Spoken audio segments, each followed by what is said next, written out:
नमस्कार. राज्य सेवा पूर्व परीक्षा 1 डिसेंबर झाली. त्यामध्ये भारतीय अर्थव्यवस्था या विषयावर जवळपास 15 प्रश्न विचारले. याच्यामधील 10 ते 12 प्रश्न सोपे होते, 2-3 प्रश्न थोडे काय नवे होते. बघा, एकूण त्यामध्ये भारतीय अर्थव्यवस्था संभाव्य प्रश्न आपण या व्हिडिओमध्ये बघणार आहे. पहिला प्रश्न आहे की नेमका भारतातील लिंग गुणोत्तराच्या अंतिम सुधारणा आकडेवारीनुसार मुलींचे संरक्षण आणि सबलीकरण होण्यासाठी जे काही बेटी बचाओ बेटी पढाओ अभियान सुरू झालं, तर हे अभियान कधी सुरू झालं? म्हणजे योजनांवर आधारित तुम्हाला काय प्रश्न विचारला होता. योजनावर तुम्हाला योजना कधी सुरू झाली, सरळ तुम्हाला सुरुवातीवर प्रश्न विचारला कधी सुरू करण्यात आली, तर ती कधी होती 22 जानेवारी 2015 ला काय यावर योजनेवर सुरुवात झाली. बघा पुढचा आहे की गुन्नर मिल्डर यांच्या मते आर्थिक विकास सरकारची भूमिका काय असते किंवा कशी भूमिका असते, पुढील प्रमाणे असते. तर बघा कसे असते की प्रतिसारक परिणाम निष्पन्न करून काय विस्तारक परिणाम प्रभावीपणे करणे ही त्याची काय सरकारची भूमिका असते. बघा पुढचं होतं की हिगिन्स यांच्या मते लोकसंख्येत होणारी वाढ म्हणजे काय. बघा लोकसंख्येत होणारी वाढ म्हणजे काय, तर लोकसंख्येत होणारी म्हणजे विकसित देशात स्वयंप्रेरित गुंतवणूक काय प्रेरक ठरू शकते. बघा हिगिन्सचं लोकसंख्या हे होते वाढ होती, तर काय जे काही स्वयंप्रेरित गुंतवणूक लोक आहेत, लक्षात स्वयंप्रेरित गुंतवणूक लोक आहेत, त्याचबरोबर काय अविकसित देशात प्रेरक गुंतवणूक ते काय प्रेरक ठरू शकतात. त्यामुळे पर्याय क्रमांक काय पर्याय क्रमांक हे एक याचं काय याचं योग्य उत्तर आहे. बघा त्यानंतर आहे की पुढचं की ज्या समाजात उत्पन्न वितरणामध्ये आत्यंतिक असते, लक्षात घ्या एक समाज आहे उत्पन्न वितरणामध्ये आत्यंतिक असते किंवा तेथे मूठभर व्यक्तीजवळ अमाप पैसा असतो. लक्षात घ्या 100 लोक आहे, 100 लोकांपैकी काही लोकांवर जवळ काय मूठभर लोकांजवळ अमाप पैसा आहे, तर तिथं काय म्हटलं त्याला काय म्हटलं ते त्याला विषमता म्हटलं जातं. लक्षात घ्या काही जवळ काय पैसे येतं म्हणजे एका बाजूकडे पैसे येतं दुसऱ्या बाजूकडे काय पैसे नाही, इथं काय झाली विषमता, दोन्ही मध्ये काय ठरलंय विषमता हे याचं काय योग्य उत्तर आहे. बघा त्यानंतर पॉवर्टी गॅप इंडेक्स जो काय आहे पॉवर्टी गॅप इंडेक्स हा निर्देशांक खालीलपैकी कोणत्या कारणासाठी काढला जातो असं गौरव दत्त आणि मार्टिन लॅव्हिन यांनी सांगितलं. कोणाच्या मार्फत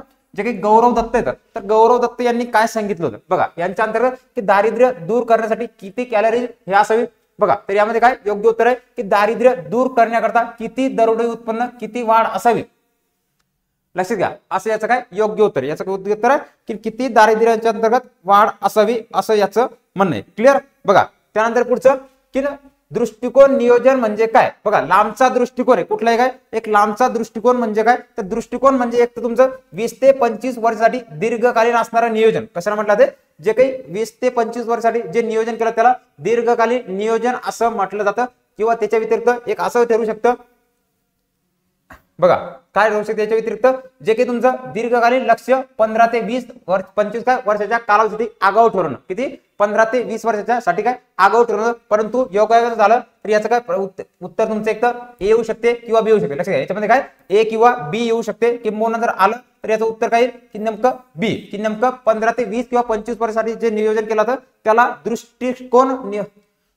बघा पुढचं आहे अर्थशास्त्र हे कुबेराची पूजा करणारे शास्त्र आहे अशी टीका कोणी केली. लक्षात घ्या हा प्रश्न जो काही युजीसी नेटची तयारी करतात किंवा युजीसी सेटची तयारी करतात त्यामधील हा प्रश्न आहे. अर्थशास्त्रामध्ये जे काही मूल्य तत्व दिले बऱ्यापैकी, तर प्युअर अर्थशास्त्रामधला हा प्रश्न आहे की टीकात्मक असणारा. तर याचं काही कार्लाइन आणि रस्किन जे होते, लक्षात घ्या कार्लाइन आणि रस्किन यांनी अर्थशास्त्रावर असं टीका केली ज्याप्रमाणे कुबेर कसं पैशा संदर्भात मानले जाते, तर त्याचप्रमाणे अर्थशास्त्र म्हणजे काय कुबेराची पूजा करणारे शास्त्र आहे असं कोण म्हटलं होतं, तर कार्लाइन आणि रस्किन यांचं मत होतं. बघा पुढचं आहे की सापेक्ष दारिद्र्य पुढील घटकावर अवलंबून बसते. बघा आपल्याला माहिती दारिद्र्य शिकताना एक आहे सापेक्ष दारिद्र्य एक आहे निरपेक्ष दारिद्र्य. तर सापेक्ष दारिद्र्य काय कोणत्या घटकावर अवलंबून असते, तर ते काय दोन गट. लक्षात घ्या दोन उत्पन्न गटाची तुलना करून काय अल्प उत्पन्न गट दारिद्र्य येतो. काय होते अल्प उत्पन्न गट काय दारिद्र्यात येतो, त्याला काय म्हटलं ते सापेक्ष दारिद्र्य असं म्हटलं जातं. क्लिअर. बघा पुढचा होता की कर्मचारी भविष्य निधी कायदा. लक्षात घ्या निवृत्ती वेतन जो काही कायदा आहे किंवा कर्मचारी जे आहेत कर्मचाऱ्यांना भविष्य निर्वाह निधी दिला जातो,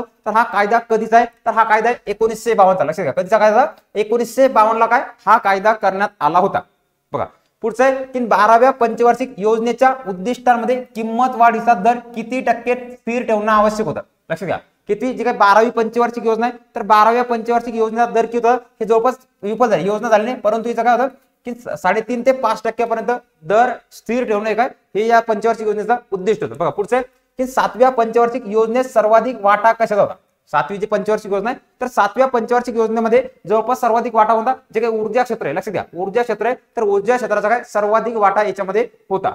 त्यानंतर भारतीय पुढचा प्रश्न भारतीय समस्याचा अभ्यास करण्यासाठी सन 1955 मध्ये डॉक्टर आबादीन हुसेन यांच्या अध्यक्षतेखाली कोणती समिती स्थापन करण्यात आली? बघा कोणती समिती होती आपल्याला माहिती आहे 1991 ला काय झालं, 1991 ला जे काही आर्थिक उदारीकरणाचे काही नवं औद्योगिक धोरण जाहीर झालं, तर त्या दरम्यान जे काही अर्थमंत्री मनमोहन सिंग होते, तर यांच्या दरम्यान त्याच्यानंतरचा काळ आहे, तर यांच्यामध्ये काय पहिल्यांदा उद्योग येतं, तर उद्योगांचं काय झालं, उद्योगांच्या मार्फत कमिटी आली आणि त्यामध्ये जे काही लघु उद्योग आहे लक्षात घ्या 1991 ला काय झालं, 1991 ला जे काही मोठे उद्योग नवं औद्योगिक धोरण झालं आणि त्यानंतर 1995 ला काय लघु उद्योगासाठी आबाद हुसेन यांच्या अध्यक्षतेखाली काय एक नवीन समिती स्थापन करण्यात आली.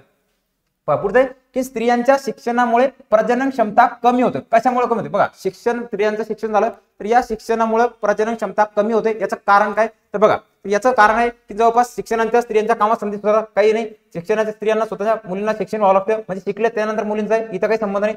त्यामुळे योग्य उत्तर काय शिक्षण आणि साक्षरता स्त्रियांना गर्भनिरोधक अधिक ग्रहणक्षम बनवते. लक्षात घ्या जे काही फॅमिली म्हणतात की काही कुटुंब नियोजन म्हणतात, तर ते काय की शिक्षण आणि साक्षरता शिकल्यामुळे जे काही हे शिक्षणामुळे आणि साक्षरतेमुळे काय स्त्रियांना काय करतात जे काही आपत्ती तर गर्भनिरोधक याच्यामुळे माहिती होते आणि त्या ग्रहणक्षम बनतात. त्यामुळे पर्याय क्रमांक काय पर्याय क्रमांक सी याचं लक्षात घ्या, पर्याय क्रमांक सी काय याचं योग्य उत्तर आहे. क्लिअर? बघा पुढचं उदाहरण की अन्न सुरक्षामध्ये खालील अवस्थांचा समावेश होतो. बघा जे काही अन्न सुरक्षा आहे तर अन्न सुरक्षामध्ये कोणकोणत्या घटकांचा समावेश होतो? तर यामध्ये सर्वपर्यंत मात्र अन्नधान्य उपलब्ध आहे, काही संबंध नाही.